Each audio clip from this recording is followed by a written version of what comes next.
yama kwa baby sa fe na do afide no ato ha Adom TV so ni Nnawotwe Yi na yesu nkonya ye de ebre wo ye hye nkomo no ase kra enti bibia nka akire afi no adwan ne afi ne ba be hye nkomo no ase o hwen o TV so san so te nka asempa 94.7 FM anapay nkomo eda prono so no ehu hia pa se bre ya vaccines aba be dru Ghana ha ye ba be hyase na fe ya chichema o manfo nyina atimi enya bi channel so we your first consignment of 600,000 doses now according to Ministry of Health no ne di kan ye hwe mensini ahodro be 260 ahenu ne adusia 260 mmdas and afi ya employ 12,500 vaccinators 2,000 supervisors na afi 37,413 volunteers and omo ba bi di sadwuman de amayen ye hwe se de toto amahudu obi ehu akwan e befa so na yanya equitable distribution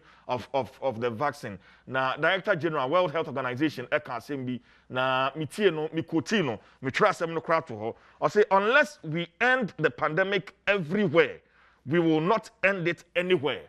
WHO Director General Tedros Adhanom and this asem tuja enti equity no ehu hia pa but yensan komo no twetwe no ase enfam free FDA womo ena womo hwehwe sa vaccine mu agitu mu ansana eba bedru Ghana ha Ura Nathaniel Nana Kwabena Nkrumah ye principal regulatory officer acting head foreign high risk unit FDA na mission komo twetwe no ase enfri no but na me ma bidafo akwa abansa benefo mo akwa aba oto sta pombo ko de ye de nyame ase na ma me hya se enfri wo ho ansana vaccine be pass test no then na efremu ewo FDA ansana age atum not okay tini ma me fa akonya ncha yetiefo nyina na ye nda o mas so omo he meka se ansa ma yi wasa na no ma me starting free vaccine development na ko fonte the whole concept na see ye na ye mra o question no nti ye mfa ne se honam no akwache se oman Ghana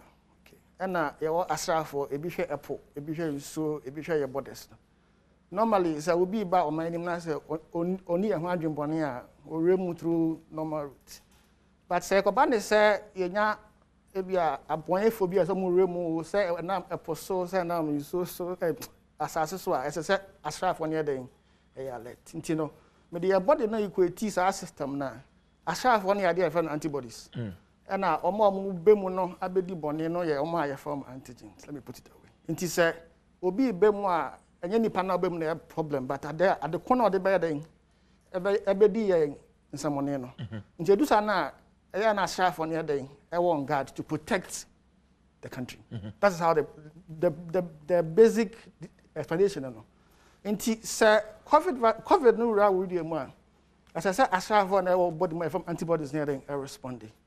But no kwase woman say esan say ya de fofo no the body will take time for it to get out the antibodies. Okay. Whilst it is doing that, no say woman say na aboa needing some money. So if you ask us then say ye na ye den yetimi so sadena no. The other side no say as I say body no timi e prepared and say na vaccine vaccine aba. So the idea of vaccines say a prepared body no to produce enough asrafo said the bear virus ni bemu a ebetimi ade akotia. Basically that is the basic principle about vaccines. Okay. So then me question so your be registration procedure into no vaccine no how we must see no the quality, safety and efficacy. That's the bottom line. Into yeah what FDA no with the experts now you know and my main kind of question say your experts enough who have adequate knowledge about vaccine manufacture, vaccine controls, and vaccine release. Ghana. Okay. In fact, FDA were about 4 experts are more advising WHO in terms of pre-qualification, vaccines, and everything. I see. WHO for it. I see. In Tiabai, no. If you say the way you ask the corner, there were a lot of collaborations between regulatory authorities at Hodro. For the first time, vaccine approval has not checked because answer na ebeba outcry na regulatory authorities no are directly involved with vaccine. From the word go no, we were advising and giving them directions. Because it takes about over a year for a vaccine to be approved. In fact, sometimes for them to even get it onto the market, sometimes it takes about 8 years. I see. Yes, but this time, because the regulatory authorities were directly involved, and at the some boy and say, we did not affect you, we are seeing. So knowledge sharing, no data was being shared across. Into any cyber now information and Tetenan Cabot Tobo, Akasa, or Humuno, near Bidada. We had to do normally what we call verification because as I can afford the number the buyer na MHRA IMA Europe for Kabamuko in higher than Ajatum. Now I might be side than Ajatum. The answer say you verify data to make sure say I am part. The SSI and only the Omuji 2 the same thing I did in the Bagana. Basically that is what happened. Okay, but the question of adding to the choir AstraZeneca, now choir be a Pfizer, and not say I'm choir any other vaccine, and also so maybe I can get that response from the Ministry of Health. But the minimum say Ghana show letters my omonya vaccine approval. Say Ghana are ready to work as already or supply and submit to application. For now, minimum say 2 number, minimum some more about. I think about 2 more has filed somewhere there. Some submitted application for FDA. Say and film. If you want to say you do too say a bit in my idea say na I go ahead then I'm approval.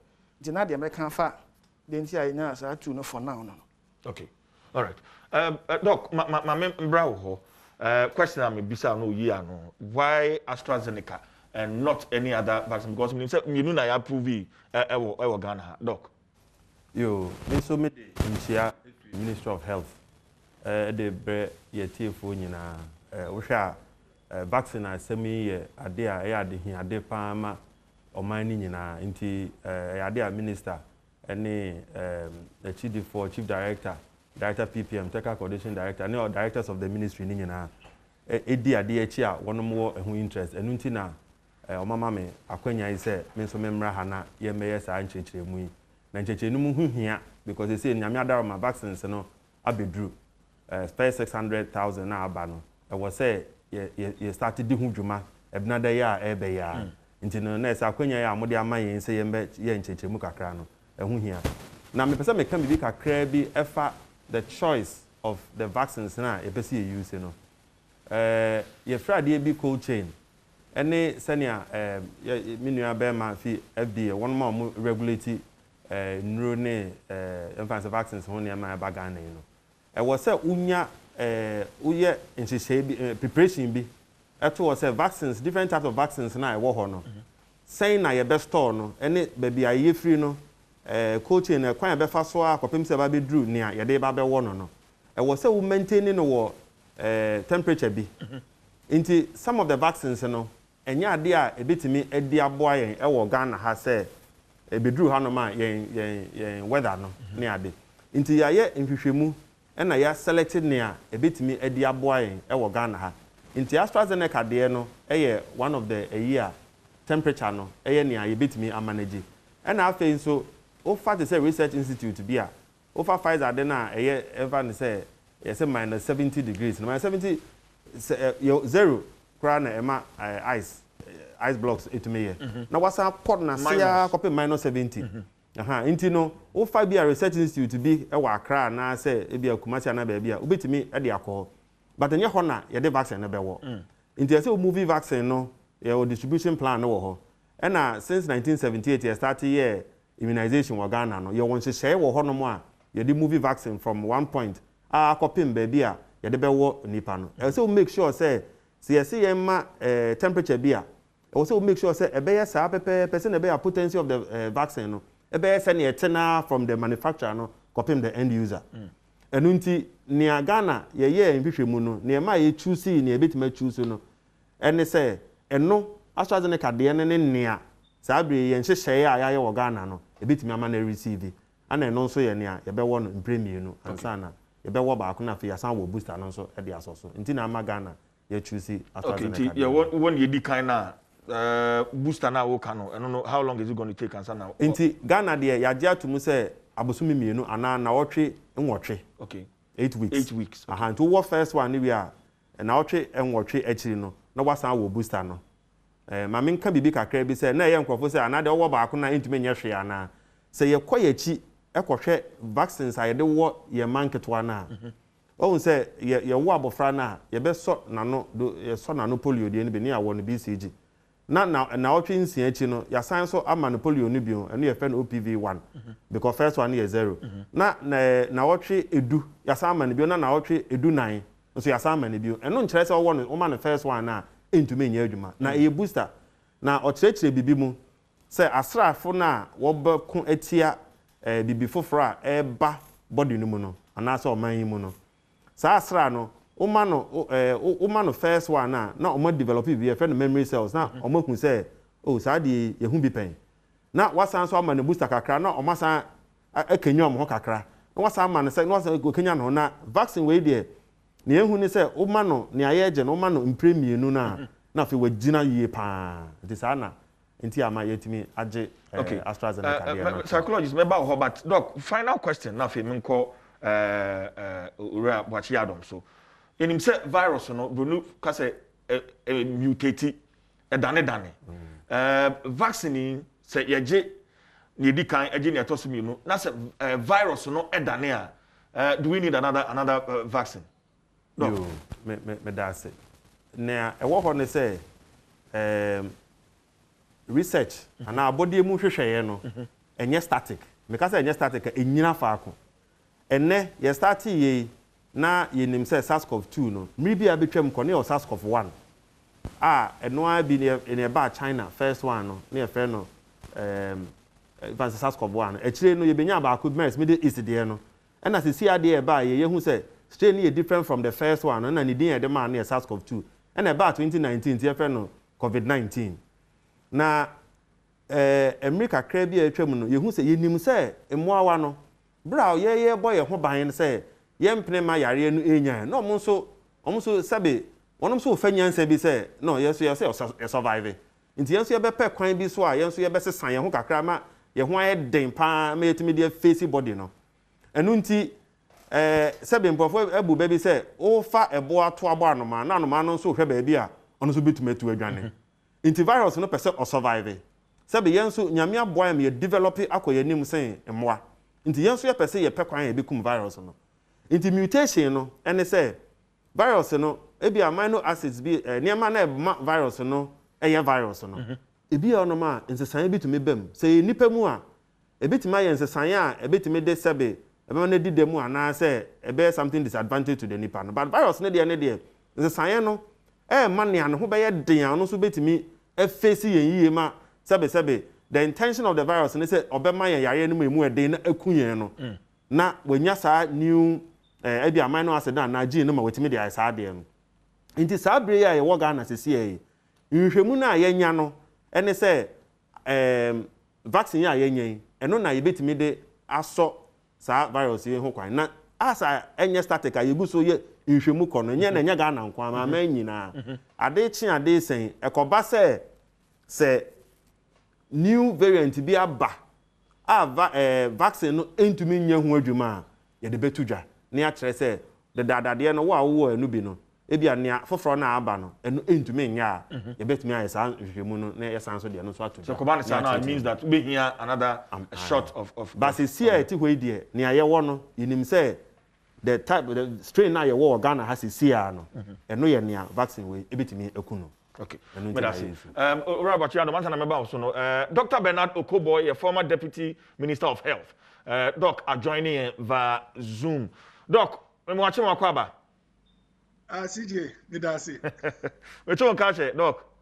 I'm fine. Yankuba do we are going there.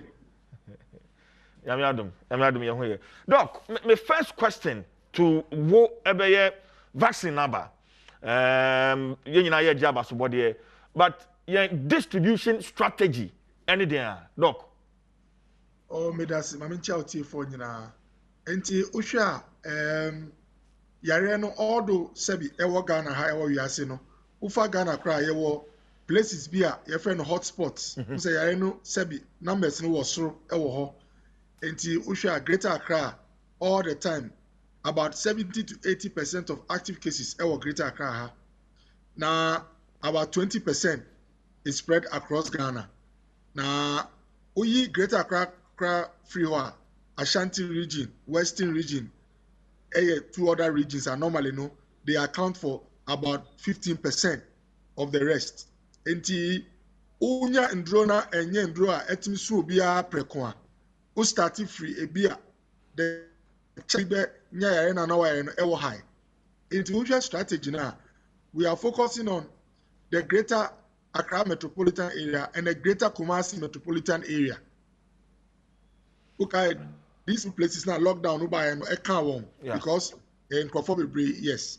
These two metropolitan areas, there are about 43 districts in all are falling within these two metropolitan areas. Although you can Greater Accra metropolitan area, can say there are Ewutu, Senya, there are some two districts in the central region that fall in the Greater Accra metropolitan area and its contiguous areas.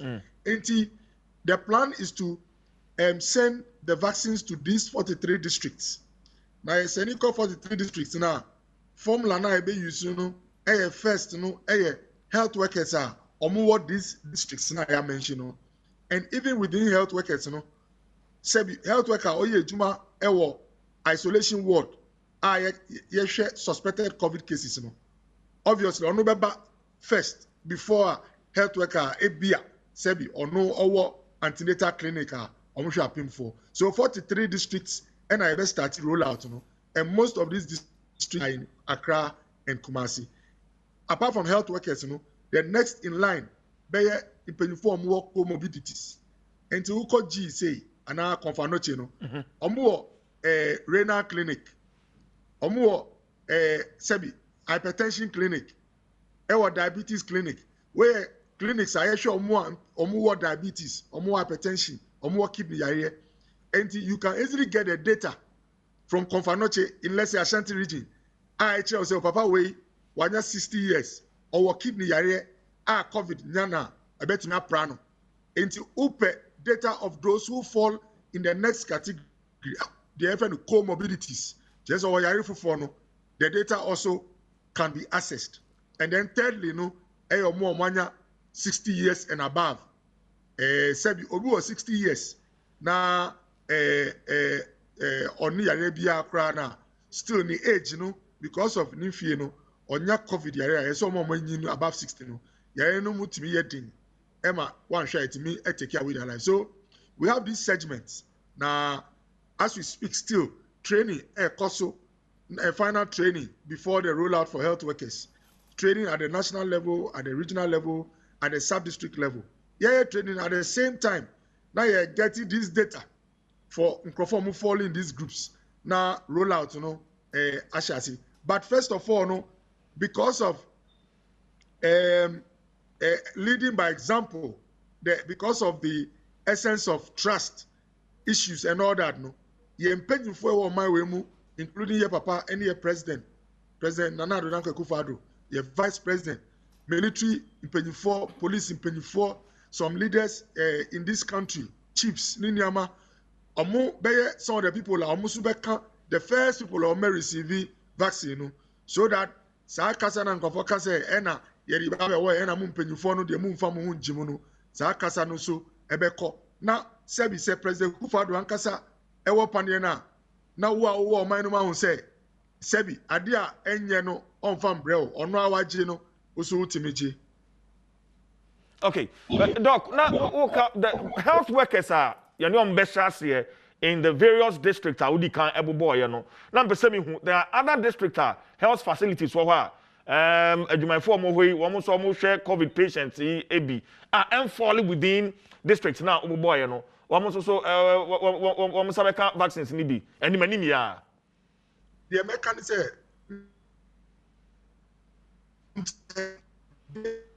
Hello, Doc. Official. Yes.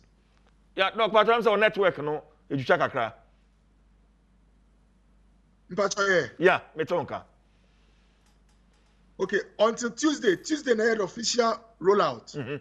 Until Tuesday, bedroom. For now, the plan is to cover health workers, comorbidities 60 in these 43 districts. But until the final hour, some of these comments I will post it like a question, can also influence. Let's say there can be contingency or a plan to at least go beyond these 43 districts and at least say frontline isolation ward, send our kind of treatment facility. You bet me I can say okay, yeah, the contingency way more so that until at least they are covered.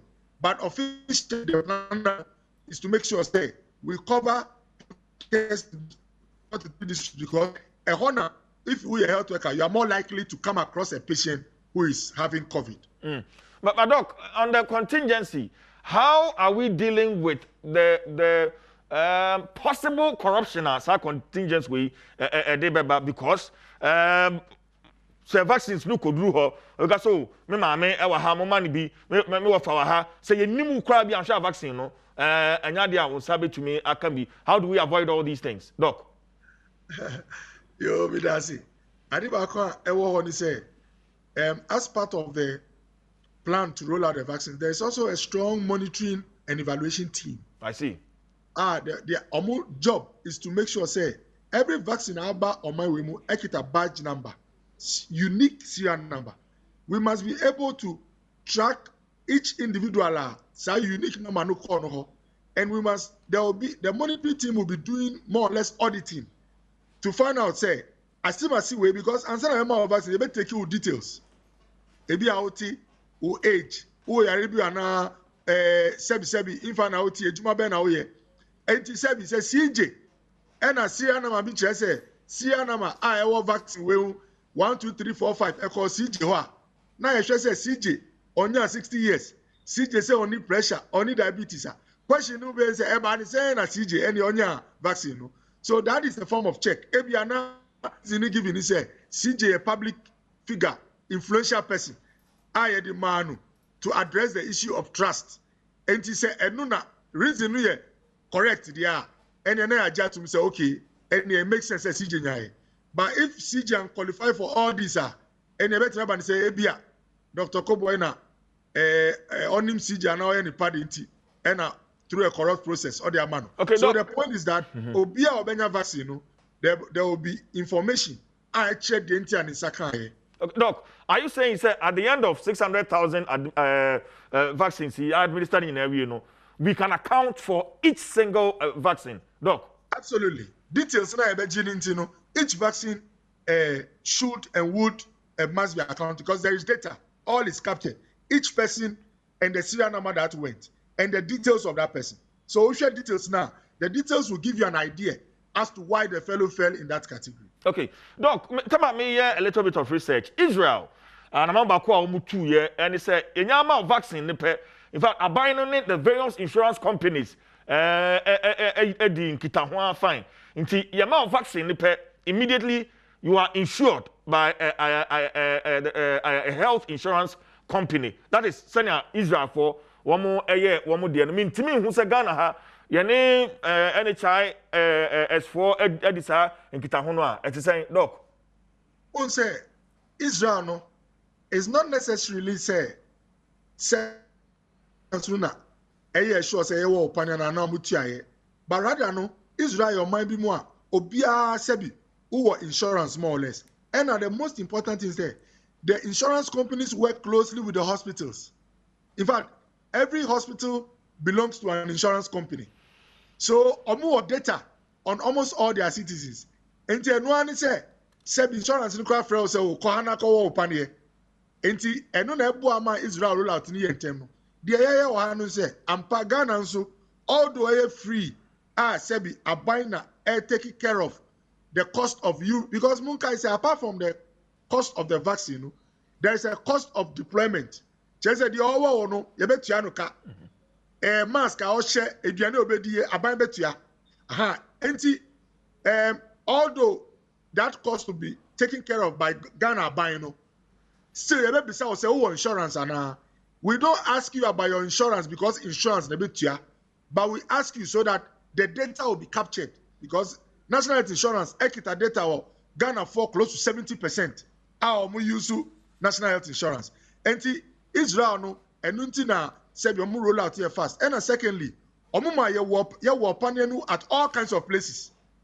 enti market yetimi set up stand on a hospital ebi a check antenatal ebi obeko stadium obeko hotel so the point is say vaccines no after this consignment say other ones starting ba we have to find a more decentralized way so that here so be free kaswa ebia akọ particular clinic and sana wawo by ebia no be dru ho no na these are some of the things that Israel Emma roll out no yentem. Okay, but so in our case, say we need national health insurance and we need national health insurance insurance card. Mr. Becca vaccine be doc. Absolutely. Insurance in here prerequisite for getting the vaccine. Okay. The most important thing is once you fall in the category Manu, your data will be captured. Now, Kai say nationally, it's good we share data amongst ourselves. Ebia CJ Ubewa vaccine. Usi uka comorbidity. Ampa watch your medical records. I say who kidney disease. But Ebia national health insurance grant new data. I mean, some of these things among the groups can be shared so that as of mine we'll be on the same page when it comes to the health of our citizens. Okay, now just say, and now the mobile relies solely on national health insurance for data for this exercise. No, that is not the case. And one our Kanu CJ. Rollout Nankasa will capture its own data, but just that health insurance also Yabisana will be at least it also helps to get an idea of. In fact, my example, Obi Bano CEO and health insurance, number 2345. It is possible to say, type here, will say, weight or blood pressure or hypertension or kid diabetes, so that service and refi now one catch also diabetes. Even from national health insurance data, you know, so where were some of these issues. Okay, in US, President Joe Biden. And I'm one with in fact, I have a couple of the goals or they go acquire so in the fight against COVID-19. Now, one, goal one, or say restore trust with the American people. Doc, trust, Ghana, people have several belief systems. Vaccine, you crab, obiso, media menye, Marconum, precase, Marconum, Nimtree, may say, have we been able to restore this trust as we speak? Education, Akoye, Doc. Oh, as we speak, the last time, my assistant, ASO, VKB, Omodin for about 182. In fact, my mom questionnaires, 200 questionnaires. No, mum bisan for Accra has a Omewa vaccine, Omunim the COVID-19, Omati vaccine can Omewa 182 and I respond here out of 182, 66 so Omewa. That's about 33%. 66% na can so mu wopan here no. Odi mo mu kromumpe. E wa kra. The reasons so mu ma no bebre trust. Obi si so broni no dia onwo. Say develop you Africa de obewo. Obi kra si say Okoboy ana President Kufuor ko wo dia ono so bewo. Ebi mu ti say yesi omo wa broni ni pese omo nya infertile ma omo ntimi nwu biom. Until all kinds of things came out. Now, reasons where as we speak, you start education, mark platforms, so you deploy your national health service communicators say, or addressing some of these issues. Now, and now me do kasai me wo dosi ya waha. Say AstraZeneca say, I got through close to 4 clinical trials. In Crawford at various stages in the hundreds of thousands. Safety, guaranteed. When we have some of the information I was saying share with the public. Obi say, vaccine na nkasa yemfa ma obi kra si on video da. Nipa bakukra vaccine no Africa ha. Ana abrochire on so broni bakukra wo da. So we don't have to take it for granted. Even vaccine rollout in Israel, any America, say 1 minute video kra na share and no subeboa.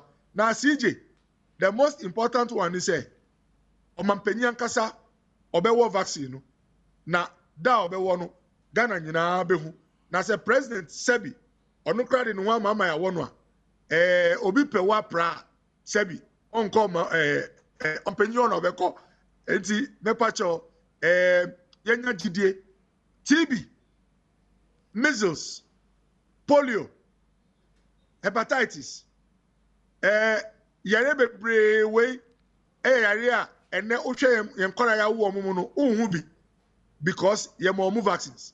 Some vaccines no se bebre abrochen every year. Obi pay a prior. Ama Ghana for ya.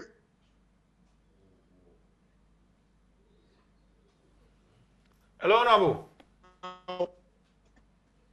Bia Kamano. Yeah. Sajid.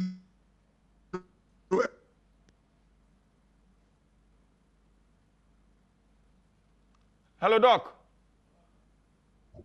Yes, CJ. Yeah. Meton coffee. Metonka. Yes. And the big can say, yeah, Ghana, we say, Akwarabi ko way in a way in chess or bebre no vaccination program. Ekahu. And the Akwarabi ayawun Ghana ha in the past 30 or 40 years. Yamanu TB, vaccine. Yamanu polio. Yamanu measles. Yamanu diphtheria. And CJ. So obi pe Ghana or per se on share my intimi wubioma and kwara no better get. Now once for the past 30-40 years, ye wo yen kwara anyankopɔ adom still yetime wo me kra me vaccines ni bi me kan kra ma vaccines ni bi. E ade a sa gide na enko vaccine we mu. Okay. Me Dr. Bernard Okoboy, former Deputy Health Minister, and I know entering commander. Me engage no this long because Oko baby into person mini we na fe ye jano kwana Oko na fe me name me guest I wo in studio the twan come twetwe no so doc inti 600,000 aba yen hwe ne aka no anim abreben doc CJ na yeri anapadu ya ne abre o undidi ve o se bi ready no mara be. Okay, CJ point ni say Ghana my Minister of Health Honorable Kweku Ajima Menu minister on that or the the Russians no so kasa hwe say Sputnik vaccine no ye sabe kabi ama ba Ghana ha ye kasa minim private sector phobia omo be aban say omo so e di Covax WHO for no kasa ama omo so di ebia ba ye kasa Johnson and Johnson nan say de ye ba be approve America ye kasa FDA e di omo aye meeting I no so ye hwe enti CJ ye adwumaden I sure say the 17.6 million doses now president can say by June any target so obenya no CJ ye wedwuma. Okay doc but ye hwe vaccine amano ne kwa na ye hwe ana so ye local manufacturers and a local herbal practitioners and so ye ni binum twetwe nkoma trials be cost sort of doc CJ owns a vaccine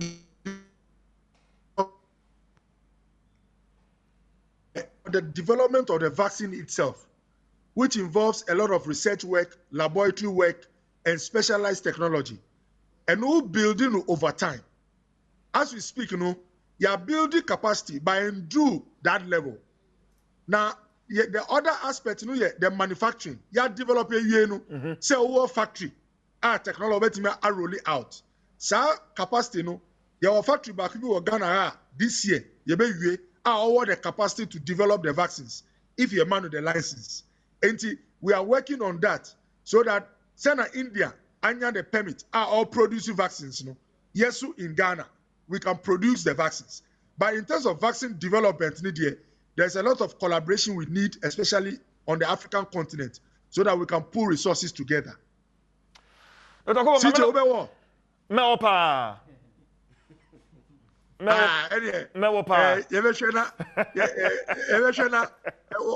to lie no. I can't wait. Because yeah, bre. Dr. Kuba, I know us na your friends inja una. Yeah, that's Dr. Bernard Okoboy, former Deputy Health Minister, and I'm no actually and common Robert Adom.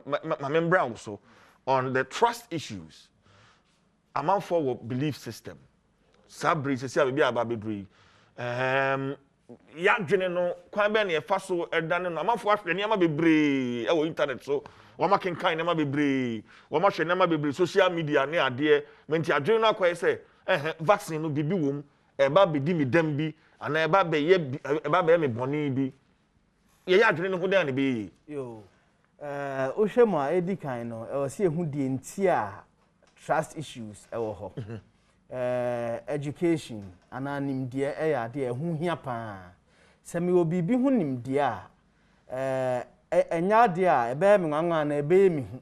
Ne mum se hu nimdie ni ho a afi na me formulate ideas. Eno na ma conspiracy theories e doso no. And I think so. I did back on so to me something like a conspiracy theory. Means strong can mean say in religious nature. Oshema Gallup cry yesterday. I just said Ghana, one of the most religious communities in the world. We have about 96% of people professing one religion or the other. Now, because of how religious we are. Se enti bibia se aye de kohye ehun bibia ebetumi ahayen o ene nkofo we no mpese o mbehye ase ya te o ha se abrofo pese o mu be hayen o mbehye Africa ase ena afen so bi nso crowd to the point say a mark of the beast. Now one na onni vaccine no hunim de no brother church vaccine e kwan e fa so develop ni sa ne ma nyina de o te akrasi a onnim sa nim de no Nyame adum se ono so ti social media so obi etene dem na oka asem bia enya nokra eno no ote but onte enokra de no esan se enchechemu enko so ade achi ade esan no nsem foforo ba echina se be yemfa ne se eja to ba bia eno na mo beka na ama COVID-19 vaccine no sada no bia ye nka ho asem sada no no so wo bete se bia yes, vaccine ye be ha adwen ebe me a infertile obi anu a opese sebe odi dem e was side in particular into onya sa information we no anya the right information e de ehun eba ni trim eno na ma ono so sha ase e form information ebe ma trust issues naba enti ye nipasu nipasu empanifo bu bebi se oni ni frani di your friends in kita ho a ana wo no ni frani aduane a e wo sa abre ni abre nyina wo bohwema ana wo ni di nkomo no wa hu se na aduane no nhye wonu enti se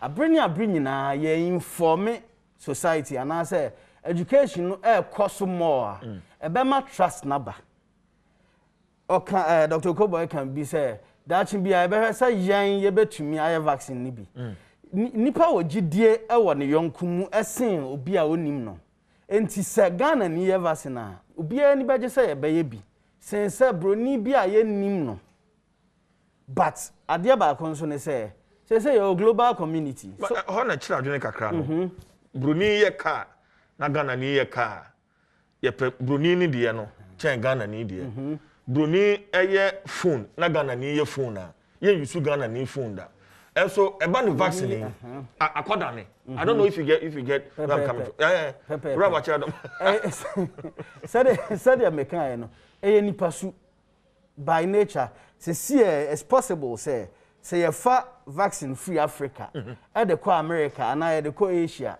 one where won so be what doubt onso ebenya isuro bi kakra because say you bo probisu say Kumase ebi aka we yes Hyundai Kumase ya yeti ya relate but Hyundai tax na ebi an tax na ekro bi di na de ato so ekwan bi so no ye ni gidie wo ade a yemfa ye ni hu ni yemfa ya so ntinya mu ntiase no nti na meka say education continual education ye bo ho abo no na nkofo enya ntiase o enne yemfa dwumadie nkosi awie na nipa bia na nka all confusion of vaccine no say wonya ntiase kakra can me say education I say aka kire dodo because binada ya na ye share vaccination no ase enka be ye fi January be yi na you know NCC ne information services department for on the hwagim education ekoso a enka me gidi say bebo apa yanyi ntum sa say education e bia aka echi ba no kre ne say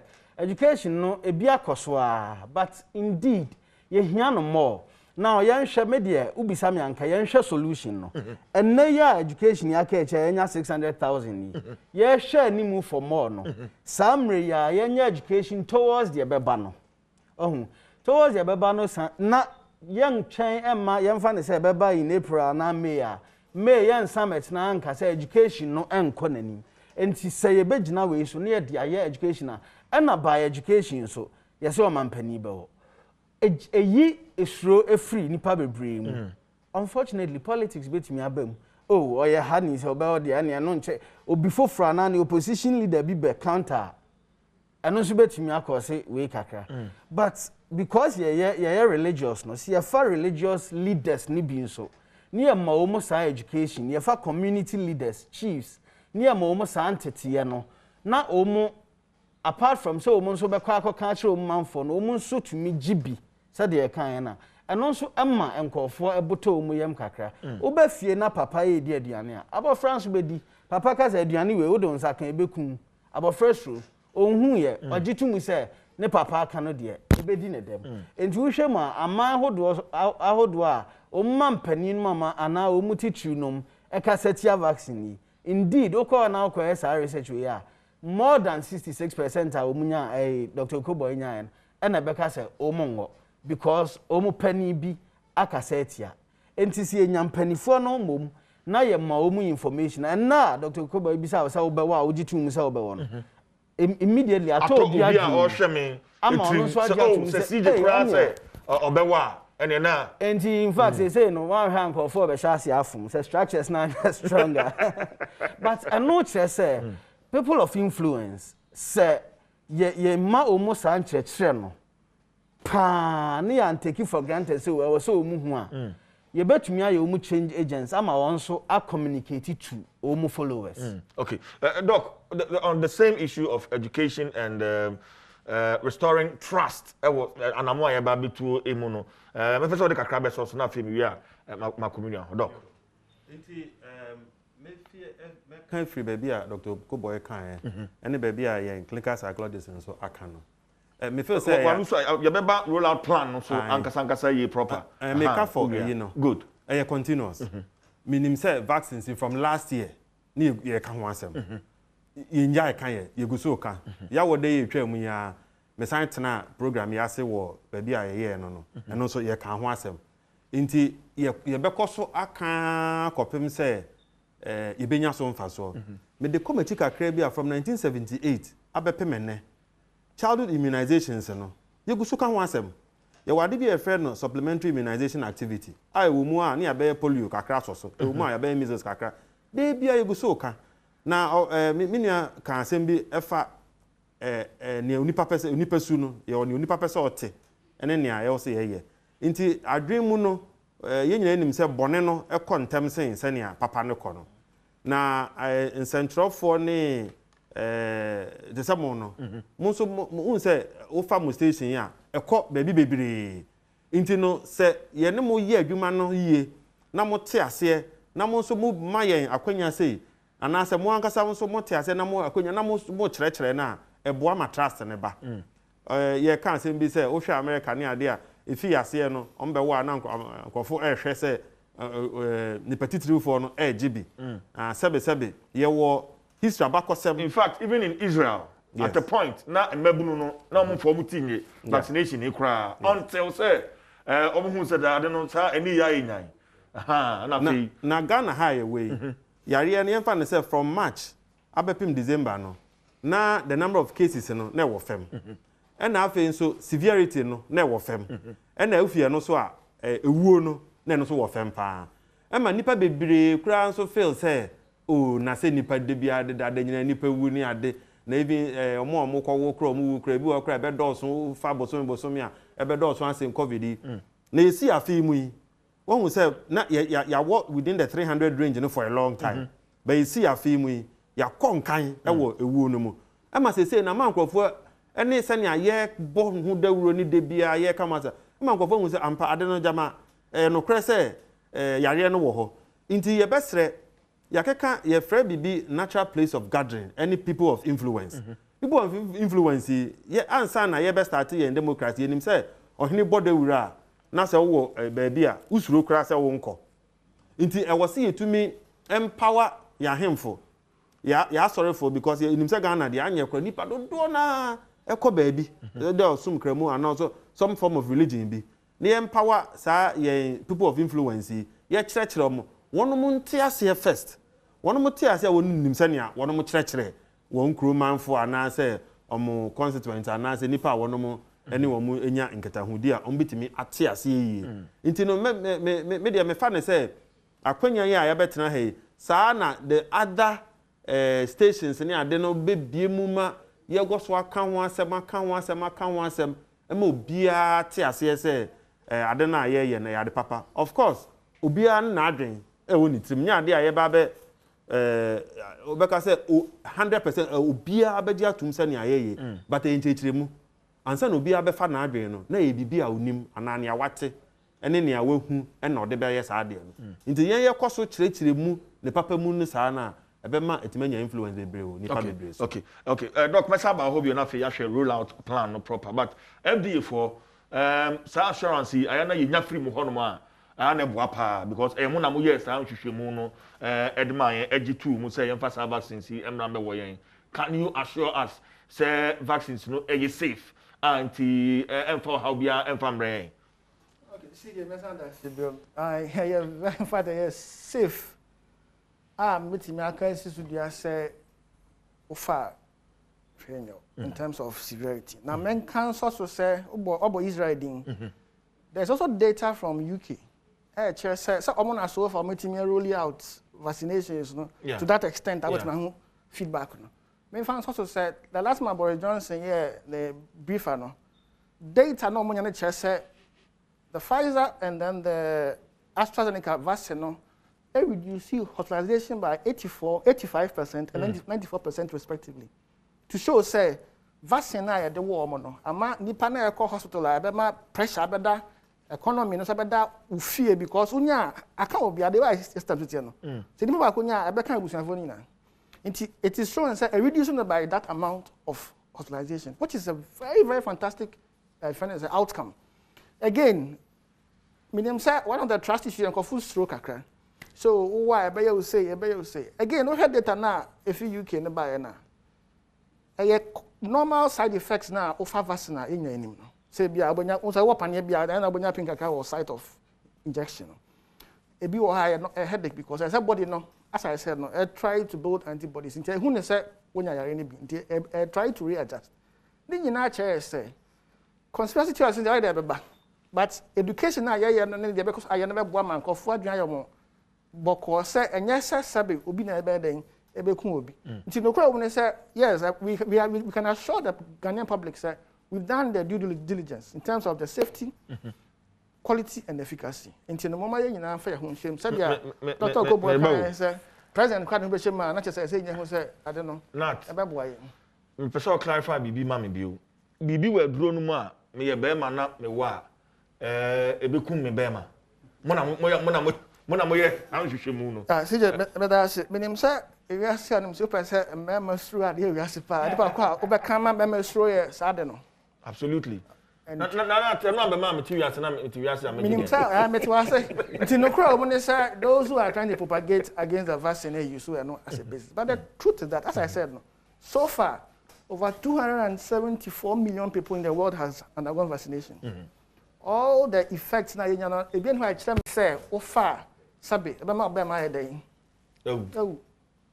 it's rather the opposite say ya na yawa from what Nancy Ghana medical situation for kind ya momo a you have the likelihood say uja bedum and the create problems especially African members any vaccine ya re no na okay well yeah but me add one quick comment to be about I think that whatever I mean na cobra na I escape me all right Adom TV so dey wote and cast 94.7 FM na wotwe dwumedi na yesin konya ye de ebrewo leave your comment on Facebook mejebre na fe making kind ni na de am already loads of comment and abaha no ma ye bejebre na fe yakin kind de am mitimi se betimi atwa me ho na fe magin krato kakraba me ba na wotwe ye beto aso me ba sisi a